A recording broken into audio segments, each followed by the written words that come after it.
अपना परिचय दीजिएगा। जी, मेरा नाम नंदिनी यादव है। मैं देश की बात फाउंडेशन की स्टेट कोऑर्डिनेटर हूँ और यहाँ पे मैं अभी 60 लाख जो पद खाली पड़े हुए हैं वो सरकार से विनती कर रहे हैं कि उसको जल्दी से जल्दी उस पे रिक्तियाँ निकाल कर उन पे भर्ती की जाए, ताकि बेरोजगारी की जो समस्या है उससे जो युवा दो चार हो रहे हैं उससे उनको मुक्ति मिले। हम लोग तैयारी करते करते हमारी उम्र निकलती जा रही है, लेकिन सरकार सुध नहीं ले रही है। तो इसके लिए आज हम लोगों ने एक दिवसीय उपवास का भी हम लोगों ने ये प्रोग्राम रखा हुआ है और हमारा ये है कि देश में राष्ट्रीय रोजगार नीति पास हो, इसके लिए भी हम लोग हमेशा प्रयासरत रहे हैं। ये हमारी मांग है सरकार से, केंद्र सरकार से। हमने ज्ञापन भी दे दिया है, डीएम के माध्यम से भिजवाया है, पिछले 21 दिसंबर को भिजवाया था, अभी भी हम लोग ज्ञापन दे ही रहे हैं, लेकिन सरकार इस पर कोई कार्रवाई नहीं कर रही है। हमने देश के लिए जो राष्ट्रीय रोजगार नीति की बात हम लोग करते हैं कि ये देश में लागू हो, उस पर सरकार को ज़्यादा काम न करना पड़े, हमने देश के लिए उनको उनका काम को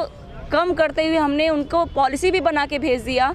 उनको डीएम के माध्यम से और बाकी गृह मंत्रालय में हम लोगों ने इसको भिजवाया, लेकिन उस पर हमने ये भी कहा अगर उसमें कोई संशोधन भी करना है तो उसको पार्लियामेंट में उस पर बात करके उसको संशोधित करके उसको पास किया जाए, जिससे कि जो युवा है, मजदूर है, किसान है, महिला है, सारे देश में जो लोग परेशान हैं, हमारे देश में अगर राष्ट्रीय रोजगार नीति होगी तो सबके पास रोजगार के लिए एक गारंटी होगी, एक सिक्योरिटी होगी, जिससे युवा आगे पढ़ेगा। हम अगर मान लीजिए ग्रेजुएशन कर लेते हैं और फिर जा रहे हैं कि हमें पीजी करना है, हमें पता है कि पीजी के बाद भी नौकरी नहीं है, तो हम पीजी क्यों करने जाएंगे? या तो सरकार ये जो धन उगाही का सिस्टम बना हुआ है हमारे देश में, शिक्षा का जो तंत्र चल रहा है, या तो उसको बंद कर दे। हम लोग डबल MA BEd है, फिलहाल मैं वर्तमान में PhD कर रही हूँ।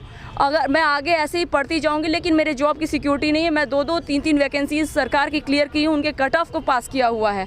कितनी भर्तियों में मैंने कहाँ तक धरना दिया, कहाँ तक आदमी कहाँ तक लड़े, ये सरकार हमें पता है। कहते हैं कि बेरोजगारी है नहीं, बेरोजगारी नहीं है तो हम ये जो युवा है वो सड़कों पे है, वो कहाँ से आ रही है? पकौड़ा तलने की बात उन्होंने कहा था। पकौड़ा तलने की बात कहें सर, तो पकौड़ा इतना महंगा है। आज तेल की कीमत आपको पता है 200 रुपये लीटर है, और बेसन की कीमत आप जान लीजिए कि 100 रुपये किलो। 300 रुपये हम ऐसे लगा रहे हैं, बाकी तेल मसाला नमक लगाएंगे, और आप 10 रुपये का भी अगर 2 पकौड़ा देंगे तो लेने वाला खरीदार नहीं मिलेगा, क्योंकि उसको भी लगेगा 10 रुपये में मेरा पेट नहीं भरेगा, क्योंकि लोगों के पास रोजगार नहीं है, घर वालों को भी, घर वाले बच्चों को भी उतना पैसा आप देने में सक्षम नहीं है।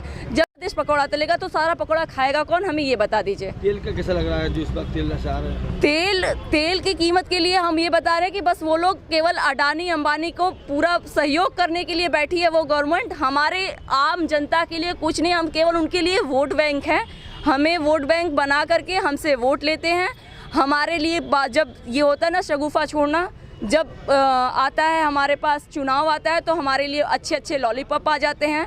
फिर राशन, जो फ्री राशन 5 किलो राशन की बात करते हैं, हम जैसे जो गरीब तबके के लोग हैं, ये होता है भूखमरी इतनी है हमारे देश में। सीधा सा मकसद ये है, सुनने का बहुत मिर्च लगेगी कि भूखमरी इतनी है ना कि 5 किलो राशन पे आदमी बिक जा रहा है। तो इसलिए कि ये जो पेट का सवाल होता है ना कि चलो 2 दिन तो मेरा पेट भरेगा ना, तो उसके लिए भी आदमी बिक जाता है, उस पर भी वोट देता है। तो ये सरकार को अपने गालों पे थप्पड़ मारने का काम करना चाहिए कि हम इतने लाचार लोगों को छोड़ रखे हैं। कि अगर ये बताइए कि हमारे देश में अडानी, हमारे ही देश में सबसे रिचेस्ट पर्सन हैं और हमारे ही देश में सबसे ज़्यादा भुखमरी भी है, दोनों आंकड़े हमारे ही देश के हैं, तो इतना ज़्यादा अंतर क्यों है? जबकि हमें कानून कहता है कि सब समान हैं, सबको समानता का अधिकार है। हमें समानता का अधिकार का कोई मकसद नहीं समझ में आता है कि ये किस तरीके का कानून है, किस तरीके का दुनिया चल रही है। कहीं पे लड़कियों के है तो लड़कियों में ऊंच नीच, जाति व्यवस्था, कुछ भी आप देख लीजिए, कहीं पे भी समानता नहीं है। और यही चीज़ हमारे गरीबी अमीरी में भी समानता नहीं है। इसलिए हम चाहते हैं कि देश में राष्ट्रीय रोजगार नीति लागू हो, जिससे लोगों के पास रोजगार का जो गारंटी है वो हो सके, जिससे ये असमानता की जो श्रेणी है वो कम से कम, ये सीढ़ियाँ कम होती जाएं, लोग थोड़ा आपस में समान होते दिखें। जी बहुत।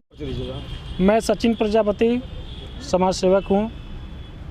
क्यों धरना दिए हैं बेरोजगारी पर, क्या उद्देश्य का है? उद्देश्य यही है सर कि जो देश में बेरोजगारी फैला हुआ है, हमारे भाई बहन पढ़ लिख कर आज घर बैठे हैं, कितनी दुख की बात है। और ये सरकार निरंतर सिर्फ जितना पैसा खर्च कर दे रही है प्रचार में। अगर उतना पैसा कोई फैक्ट्री लगा दे, कोई इंडस्ट्रीज लगा दे तो हमारे भाई बहन उसमें जॉब कर सकें। इतना कंपनी जहाँ पे सामान्य लोग, छोटे वर्ग के लोग काम करते थे, कंपनी बंद हो गई है। आज लड़के गांव में आकर फालतू बैठे हुए हैं। तो मैं आपके माध्यम से निवेदन करता हूँ, सरकार ये बात सुने और ये रोजगार का व्यवस्था करे। जो पढ़े लिख के लड़के, भाई बहन सभी लोग पढ़े हैं, उनको रोजगार दे। यही हम लोग का उद्देश्य है।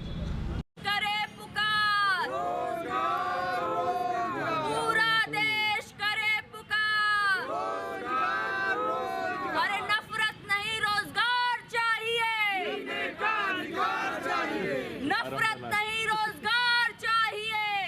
करे पुकार, रोजगार, पूरा देश करे पुकार, रोजगार, रोजगार।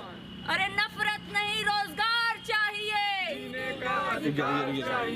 अरे